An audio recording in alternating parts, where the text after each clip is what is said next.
जय हिंद मेरे प्यारे साथियों, आप सभी का स्वागत है सोनू एग्जामिनर यूट्यूब चैनल पे। दोस्तों आज की ये वीडियो आप सभी के लिए बहुत ज्यादा इंपॉर्टेंट रहने वाली है, क्योंकि दोस्तों आज की इस वीडियो के अंदर डिस्कस करेंगे रेलवे 2026-27 का न्यू कैलेंडर आउट हो रखा है, आप सभी को पता है। और उसमें सबसे पहले जो वैकेंसीज दे रखी है आरआरबी एएलपी वाली वैकेंसी दे रखी है। तो आरआरबी एएलपी वाली वैकेंसी का रिक्वायरमेंट कब आएगा, कितने पदों पे वैकेंसी का रिक्वायरमेंट आएगा, फॉर्म अप्लाई कब स्टार्ट होने की संभावना है, इस वीडियो के अंदर आप सभी दोस्तों को step by step complete information मिलेगी आरआरबी एएलपी 2026-27 वाली न्यू वैकेंसी को लेकर के। ठीक है, तो सभी दोस्त वीडियो के एंड तक जरूर बने रहेंगे। अगर चैनल के ऊपर पहली बार तो चैनल को जरूर से सब्सक्राइब करके बेल आइकन को प्रेस कर लेना।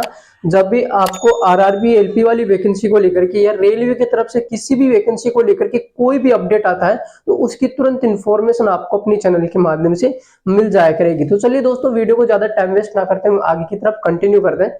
तो देखिए दोस्तों, सबसे पहले डिस्कस करते हैं कि इस वैकेंसी के अंदर जो चयन प्रक्रिया होती है वो क्या होती है, यानी कि चयन प्रक्रिया के बारे में चर्चा करेंगे। ठीक है, जब आप इसमें फॉर्म अप्लाई कर दोगे तो आपको क्या करना होगा, जॉब लेने के लिए इस वैकेंसी के अंदर अपनी एक पोस्ट हासिल करने के लिए क्या क्या करना होगा, किन किन कठिनाइयों से सामना करना होगा। तो सबसे पहले तो यहाँ पर देखिए, अगर दोस्तों डिस्कस करें तो इस वैकेंसी के अंदर आपका सीबीटी 1 एग्जाम होता है। कौन सा? सीबीटी 1 एग्जाम होता है। और सीबीटी 1 जो एग्जाम होता है इसमें आपके ओनली फॉर 4 सब्जेक्ट आते हैं। ठीक है, 4 सब्जेक्ट आते हैं। अब 4 कौन कौन से आते हैं तो यहाँ पर देखिए, चारों सब्जेक्ट के मैं नाम लिख देता हूँ। एक तो आपका आता है मैथ। ठीक है, मैथ से आपके आते हैं 20 क्वेश्चन और 20 मार्क्स का होता है। ठीक है, 20 मार्क्स का।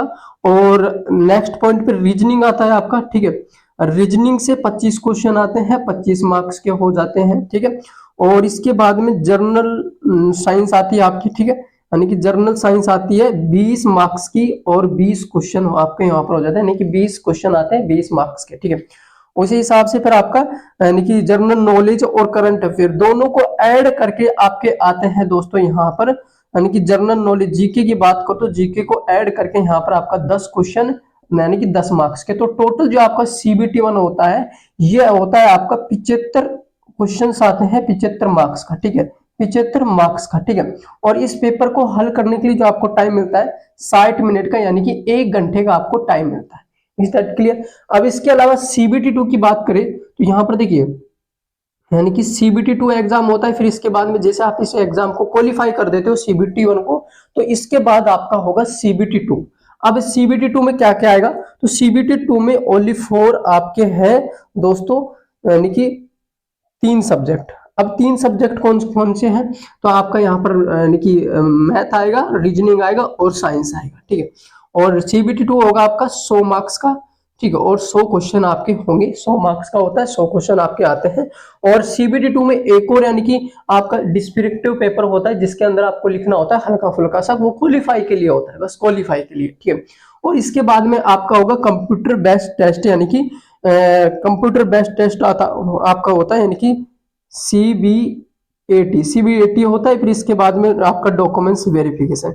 इन 4 चरणों से आपको गुजरना होता है, ये चयन प्रक्रिया आपकी कंप्लीट। ठीक है, यानी कि आरआरबी एएलपी 2026-27 वाली जो वैकेंसी है उसकी चयन प्रक्रिया है। अब बात करते हैं एक्सेप्टेड यानी कि पोस्ट क्या रहेंगे। लगभग दोस्तों आप सभी को पता है कि 2025 वाली जो वैकेंसी आरआरबी एएलपी की उसमें 9,970 पोस्ट है, 9,970 पोस्ट है। तो इसी के हिसाब से अगर अनुभव लगाए तो लगभग दोस्तों इस बार आपकी जो पोस्ट आएंगी 10,500 प्लस आपकी पोस्ट आ सकते हैं, यानी कि 10,500 प्लस पोस्टों पे इस वैकेंसी का रिक्वायरमेंट आउट होने की संभावना है। एज की बात करते हो 18 से 30 साल आपकी इसमें एज रखी जाती है, यानी कि अगर आपने 18 क्लियर कर ली और 30 साल से अगर आपकी एज नीचे है तो आप इसमें फॉर्म अप्लाई कर सकते हो। ऑल इंडिया कैंडिडेट यानी कि मेल फीमेल दोनों कैंडिडेट इसमें फॉर्म अप्लाई कर सकते हैं। अब नेक्स्ट पॉइंट पे डिस्कस करें योग्यता। भाई योग्यता इसमें 10वीं पास प्लस 10th, सॉरी आईटीआई, यानी कि आईटीआई 10th पास प्लस आईटीआई इसमें आपकी यानी कि योग्यता रखी गई है। और फॉर्म फीस की बात करो तो फॉर्म फीस का कुछ फंडा यहाँ पर देखिए, अगर बात करें यानी कि general category, OBC category, EWS category का आपको 500 रुपए यानी कि फॉर्म अप्लाई की फीस लगेंगे। और एससी और एसटी की बात करें, ठीक है, एसटी की बात करें, ऑल कैटेगरी फीमेल की बात करें तो 250 रुपए आपका फॉर्म फीस लगता है। बट कुछ फंडा ये है कि यहाँ पर आपको रिफंड मिल जाता है, ठीक है। अब रिफंड कब मिलेगा, तो रिफंड मिलेगा जब आप एग्जाम दोगे ना, एग्जाम देने के बाद में, चाहे आपका एग्जाम क्लियर हो या ना हो, आपको रिफंड मिलता है।